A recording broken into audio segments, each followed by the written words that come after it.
सबसे ज्यादा यूज होने वाली चीज होती है ब्रिक। अगर ब्रिक की क्वालिटी अच्छी नहीं हुई ना तो आपके घर की स्ट्रेंथ आधी हो जाती है। आज की वीडियो में मैं आपको बताऊंगा कि जो हम 10 रुपए की एक ब्रिक ले रहे हैं उसकी क्वालिटी उतनी है कि 10 रुपए उसके हम दें। तो 10 से 15 चीजें चेक करनी है, अगर वो सही निकली तो आप वो ब्रिक बाय कर सकते हो, अपने घर में लगाओ, आपके घर की स्ट्रेंथ डबल हो जाएगी। क्योंकि 10 से 12% टोटल खर्चा हमारा ब्रिक वर्क पे जाता है तो घर की कंस्ट्रक्शन में। तो लाल ईंट सबसे ज्यादा यूज की जाती है इंडिया में, तो आज उसी की हम बात करेंगे, उसी का क्वालिटी चेक करेंगे। दो और ऑप्शन मिल जाते हैं, फ्लाई ऐश ब्रिक और double AC block. Double AC block जो है अच्छा भी है, सस्ता भी है, लेकिन दिक्कत यह आती है मिलता नहीं है, लोड भी कम डालता है और क्रैक्स होने के चांसेस सही होते हैं। अगर सही तरीके से नहीं लगाओगे घर में तो क्रैक्स आ जाते हैं, इसलिए लोग नहीं लगाते हैं। मेरे ख्याल में लगाना चाहिए, सही तरीके से लगाना चाहिए। दूसरी चीज है फ्लाई ऐश ब्रिक, जो मशीन से बनी हुई ब्रिक होती है वही आपकी कंस्ट्रक्शन में यूज करना, नहीं तो बाद में वो सीलन लेती है, क्रैक आते हैं और लाल ब्रिक से सस्ती भी होती है। लेकिन लोग का क्या है, ट्रेडिशनल बहुत पसंद है तो वो लाल ईंट की तरफ जाते हैं। लेकिन लोग बेवकूफ बन जाते हैं, जब लाल ब्रिक लेते हैं वो 10 रुपए दे देते हैं, लेकिन उसका आइडिया नहीं लगता है कि वो 6 रुपए 5 रुपए वाली ब्रिक है। तो कैसे पहचाने? सबसे पहली चीज आपको क्या करनी है, जो भी ब्रिक आप लेने जा रहे हो उसका साइज देख लो। क्योंकि होता क्या है, छोटी ब्रिक बना देते हैं वो लोग। तो छोटी ब्रिक अगर 10 रुपए की मिल रही है तो जितनी छोटी रहेगी उतनी ज्यादा ब्रिक हमारे घर में ज्यादा लगेगी। अगर 100-200 ब्रिक भी ज्यादा लग गई तो पैसे बढ़ जाते हैं। तो ब्रिक का साइज देख लेना, 9 inch by 4 inch by 3 inch की होनी चाहिए। मतलब उसकी लंबाई 9 इंच, चौड़ाई 4 इंच और मोटाई 3 इंच। अगर ऐसी ब्रिक है तो उसको लगा लो, 10 रुपए उसके देने फायदे हैं। ये पहली चीज चेक करनी है। दूसरी चीज चेक करनी है, जब भी ब्रिक लेनी है उसका कलर देख लेना। कलर एक जैसा होना चाहिए। अगर कलर है कई जगह से पीली है, कई जगह से लाल है, तो वो दिक्कत है, गड़बड़ है। अगर कुछ मतलब ब्रिक ऐसी होती है, देखो ये सामने ब्रिक देख रहे हो, ये मिट्टी की तरह ही दिख रही है, मतलब ये पकी ही नहीं है। तो आपको हमेशा वो ब्रिक लेनी है जिनका कलर एक जैसा हो। तो आजकल क्या होता है, इलेक्ट्रिक भट्ठे में ब्रिक को पकाया जाता है, उस वजह से क्या होता है, ईंट थोड़ी येलोइश कलर की हो जाती है, पीली पड़ जाती है। वो आप ले सकते हो, लेकिन देखना है कि उसमें पैचेस नहीं हो। मतलब एक येलो कलर है तो थोड़ा थोड़ा येलो कलर सब में है, तो ये चीज आपको देखनी है। मतलब एक कलर होना चाहिए। सबसे अच्छी ब्रिक है जो लाल कलर बिल्कुल रहता है, वो अच्छी ब्रिक रहती है, अच्छे से पकी होती है।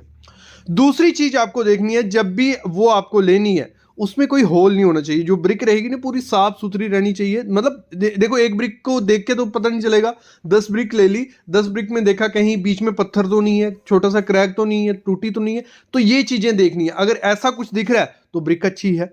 फिर आपको क्या लेना है, 2 ईंटों को पकड़ना है, उनको बजाना है एक दूसरे के साथ। मतलब दोनों ईंटों को पकड़ के अच्छे से बजाओ। जब उनको आप बजाते हो तो उसमें जो साउंड आनी चाहिए, जैसे हम लोहे को बजाते हैं एक मेटेलिक साउंड आती है ना, टन की आवाज, तो वो आपको आनी चाहिए। अगर कोई साउंड नहीं आ रही है, मिट्टी की तरह डग डग हो रहा है, तो वो ईंट अच्छी नहीं है। तो मेटेलिक साउंड आएगी तो आपको वो ईंट लेनी है, आपके घर के लिए वो ईंट अच्छी है। अगली चीज आपको क्या करनी है, ईंट को लेना है, ठीक है, 5 से 6 फुट से फेंको उसको। मतलब 1 मीटर दूर से 3 फुट से फेंका जाता है, आप 5 से 6, भले आप 3 फुट से नीचे फेंको। अगर वो ईंट टूट रही है, मतलब 3-4 सैंपल ले लो, ठीक है, 3 सैंपल फेंके, एक फेंका, एक टूट गया, 2 नहीं टूटे तो अच्छी ब्रिक है। मतलब अगर तीनों टूट रहे हैं तो फिर तो क्वालिटी खराब ही खराब है उसकी। तो अच्छी ब्रिक वहीं से पहचान लेनी है, जब आप उसको फेंक रहे हो वो टूटनी नहीं चाहिए। अगर वो टूट रही है तो उसको पकी नहीं है अच्छे से, मिट्टी है, और जब मिट्टी रहती है, मिट्टी पानी सोखती है, तो बाद में वो पानी सोखेगी, जहां क्या हो जाएगा, थोड़े टाइम बाद डिटोराइड हो जाएगी, मतलब बुर जाएगी, और उसमें दीमक लगने के चांसेस भी हो जाते हैं। अगली चीज आपको क्या करनी है, देखो ये जो टेस्ट है ये सबसे अच्छा टेस्ट है, इसी में सही रिजल्ट मिलता है। करना क्या, आपको एक ब्रिक लेनी है, उसका पहले वेट कर लेना है, वजन कर लेना है। जैसे हमने कर लिया 2.34 kg हमारा ब्रिक का वेट आ रहा है, इसको कहीं नोट करके रख लो। जब आपने वेट कर लिया, उस ब्रिक को आपको लेना है, उसको पानी में डाल देना है, ठीक है, 24 घंटे के लिए लगा लो। आज सुबह 8 बजे हमने ब्रिक डाली, दूसरे दिन सुबह 8 बजे हम उस ब्रिक को निकाला है, मतलब 24 घंटे वो ब्रिक हमारे पानी में रहने चाहिए। जब 24 घंटे वो ब्रिक हमारी पानी में रह गई, दूसरे दिन हम उसको निकालना है और उसका क्या करना है, वेट करना है, फिर से वजन करना है। जैसे हम सामने कर रहे हैं, देखो वेट हमारा आया 2.58, ये मिल गया हमें। फिर हमें छोटी सी कैलकुलेशन करनी होती है। क्या करना है, आपका जो पहले वजन आएगा, दूसरा वजन आया, उसको माइनस कर लेना है, जो वैल्यू आएगी उसको डिवाइड कर लेना जो दूसरी बार वजन आया, और उसको 100 से मल्टीप्लाई कर लो, तो हमें मिल जाएगा एक वैल्यू मिलेगी, वो वैल्यू हमेशा 20% से कम रहनी चाहिए। मैं कहता हूं 15% से कम रहेगी तो अच्छा है। ऐसे रहता है कि 10 से 20% के बीच में अगर वो वैल्यू रहती है, वो परसेंटेज रहती है, तो आपकी ब्रिक जो है अच्छी है, बाद में पानी ऑब्जॉर्ब नहीं करेगी, अच्छी रहेगी। वो उसका होता है वाटर ऑब्जॉर्प्शन, और वाटर ऑब्जॉर्प्शन 10 से 15% रहना चाहिए। अगर उससे ज्यादा आ रहा है तो वो घटिया क्वालिटी की ब्रिक है, उसको कभी अपने घर में नहीं लगाओ। जब वो ब्रिक आप लगाओगे तो आपका घर में सीलन रहेगी रहेगी, क्योंकि वो ब्रिक पानी सोखेगी सोखेगी, वो अच्छी क्वालिटी की ब्रिक नहीं है। तो आपको ये टेस्ट कर लेना है, सिंपल प्रोसीजर था। अगली चीज आपको क्या करना है, एक ब्रिक को उठाना है और कील लेनी है, नेल लेनी है, उससे उस ब्रिक को रगड़ना है, मतलब उस पर स्क्रैच डालना, लगा लो एक जोर से मारा उस पर।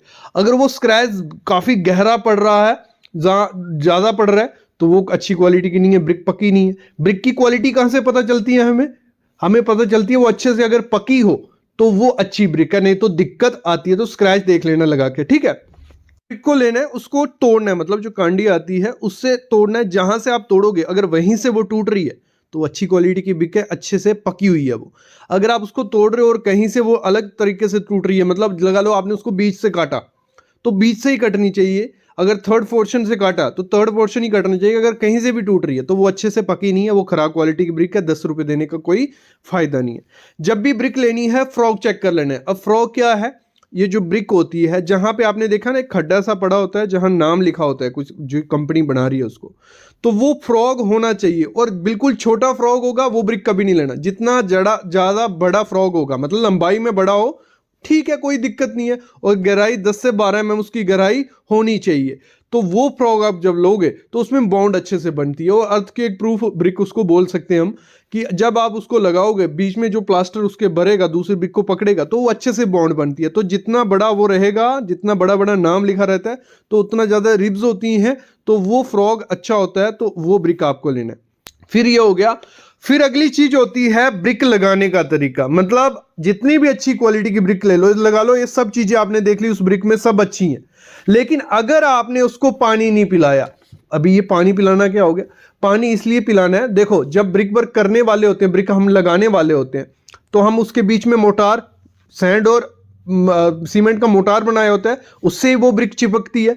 अगर ब्रिक को आपने अच्छे से पानी नहीं पिलाया होगा, उसने अच्छे से पानी नहीं पिया होगा, तो आपका जो मोटार है, जो आपका रेती और सीमेंट का बना हुआ मोटार, उसका पानी वो सोख लेती है, क्योंकि उसमें कैपेसिटी होती है, मतलब 10 से 20% तक वो पानी सोखती है। अगर हमने उसको 10 से 20% पानी नहीं पिलाया और वो मोटार में से पानी सोखेगी, तो आपके जो मोटार है उसमें पानी नहीं रहेगा, और वो मोटार पाउडर बन जाएगा, भूसा बन जाएगा, और आप उस दीवार को जोर से धक्का भी दोगे ना, वो गिर जाएगी। अगर आपने जिस ब्रिक को पानी पिलाया होगा और मोटार से यूज किया होगा, उसकी स्ट्रेंथ देखना और बिना इसकी स्ट्रेंथ देखना। तो आपको हमेशा क्या करना है,